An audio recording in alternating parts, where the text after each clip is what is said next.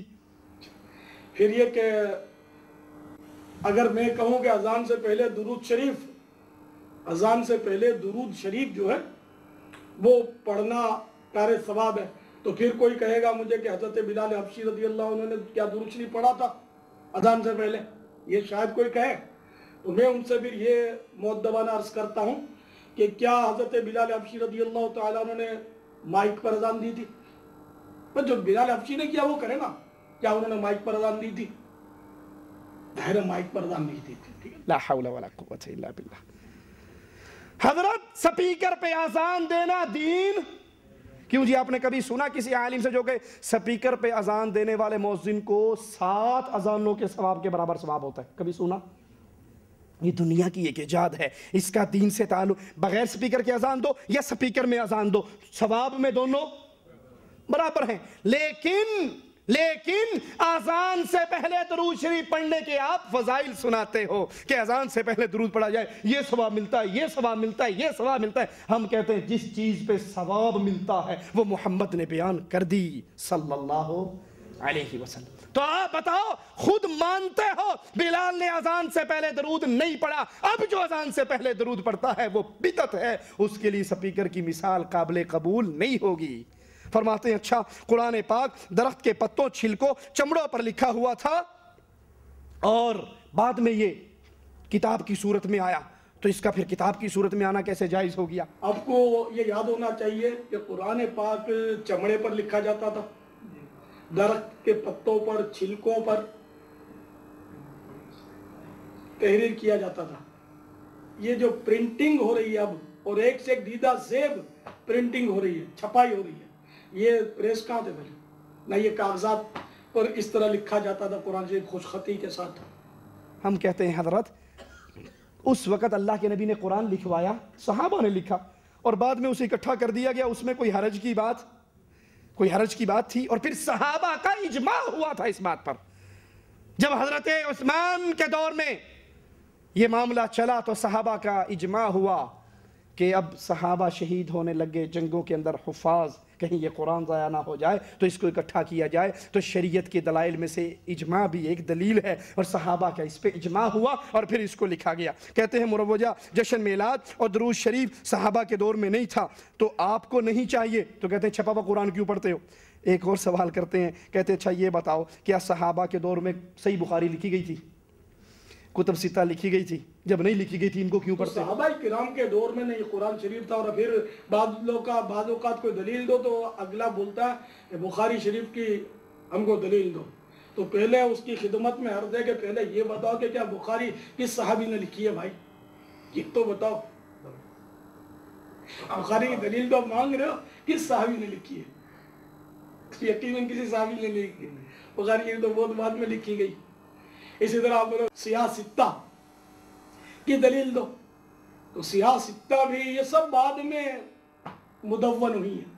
ہم کہتے ہیں شیخ محترم مولانا حضرت بزرگ جی, یہ حدیثیں لکھی گئیں نبی کے دور میں, صحابہ نے لکھی اور صحابہ نے تابعین کو سکھائی, تابعین نے تبع تابعین کو سکھائی, اور پھر اس بخاری کی کتاب کے اندر وہ بند ہو گئی, مسلم کی کتاب میں بند ہو گئی. اب یہ حدیثیں نبی کے دور میں موجود تھیں یا نہیں تھی؟ تھی, انہی کو لکھا گیا. ہم یہ نہیں کہتے چونکہ جو امام بخاری نے لکھا ہے وہ مانیں گے. امام بخاری بھی محمد کی حدیث لے کر آ رہے ہیں, اس لیے مان رہے ہیں کہ امام بخاری سے یہ پہلے حدیث ان کے استاد نے لکھی, ان سے پہلے ان کے استاد نے لکھی, پھر تابعی نے لکھی, پھر صحابی نے لکھی. یہ وہاں سے سلسلہ چلا آ رہا ہے, یہ آپ کے جشن میلاد النبی پہ دلیل نہیں بنتا. پھر کہتے ہیں اچھا کوئی ثابت کر دے کہ صحابہ کرام کے دور میں سبز گنبد تھا. گنبد کی ہے نا مدینہ شریف میں جا کر, تو کوئی ثابت کر دے کہ صحابہ کرام کے دور میں سبز گنبد تھا، تو خوشی خوشی آپ سبز گنبد کی تو زیارت کر رہے ہیں۔ صحابہ کرام کے دور میں تو سبز گنبد تھا نہیں، بلکہ شروع میں جب گنبد بنا بھی صدیوں کے بعد بنا ہے۔ قبر نبی پر جو سبز گنبد ہے، تو مولانا الیاس قادری کہتے ہیں کوئی ثابت کر دے کہ نبی کے دور میں تھا، تو ہم تو پہلے ہی کہتے ہیں کہ یہ نبی کے دور میں، یہ صحابہ کے دور میں، یہ تابعین کے دور میں، یہ تبع تابعین کے دور میں، یہ محدثین کے دور میں، یہ تو ترکیوں کے دور میں بنا ہے، یہ تو بہت بعد کے اندر جا کر یہ گنبد بنا۔ اور مولانا الیاس قادری صاحب خود کہتے ہیں کہ یہ صدیوں بعد گنبد بنا، اور پہلے سفید تھا، پھر پیلا تھا، پھر رنگ برنگا ہوا، اور اب جا کر سبز ہوا۔ تو تم سبز گنبد کی نسبت سے جھنڈے کیوں لے کر پھرتے ہو؟ تو بھائی یہ دلیل تو آپ ہی کے خلاف جاتی ہے۔ آپ مانتے ہو پہلے سفید تھا، پھر پیلا ہوا، پھر رنگ برنگا ہوا، کل کو کوئی اور آ کر اس کا رنگ بدل دے تو پھر جھنڈے بدل جائیں گے، پگڑیاں بدل جائیں گی؟ جو لوگوں کے دیکھا دیکھی رنگ بدلے وہ دین نہیں ہوا کرتا۔ کہتے ہیں ان وسوسوں پہ نہ جاؤ اور خوب جوش سے جشن عید میلاد مناؤ۔ اور اس کے فضائل بیان کرتے ہوئے کہتے ہیں ابن حجر مکی نے نعمت الکبریٰ صفحہ نمبر 12 پر نقل کیا ہے، 12 پر نقل کیا ہے کہ جنید بغدادی نے فرمایا محفل میلاد میں ادب و تعظیم سے حاضری دینے والے کا ایمان سلامت رہے گا۔ جنید بغدادی کا قول آپ کو مبارک ہو، ہمیں محمد رسول اللہ کا قول دے دو۔ النعمت الکبریٰ صفحہ 12 پر نقل فرماتے ہیں حضرت سیدنا جنید بغدادی علیہ رحمت اللہ الہادی نے فرمایا محفل میلاد مصطفیٰ صلی اللہ تعالیٰ علیہ وآلہ وسلم میں ادب و تعظیم کے ساتھ حاضری دینے والے کا ایمان سلامت رہے گا۔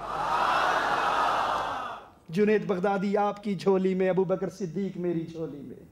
میں جنید بغدادی کو معصوم نہیں سمجھتا، میں محمد رسول اللہ کو معصوم سمجھتا ہوں۔ میرے کلمے میں جنید بغدادی کا نام نہیں آیا، میرے کلمے میں محمد رسول اللہ کا نام آیا ہے۔ میری اذان میں جنید بغدادی کا نام نہیں آیا، میری اذان میں محمد رسول اللہ کا نام آیا ہے۔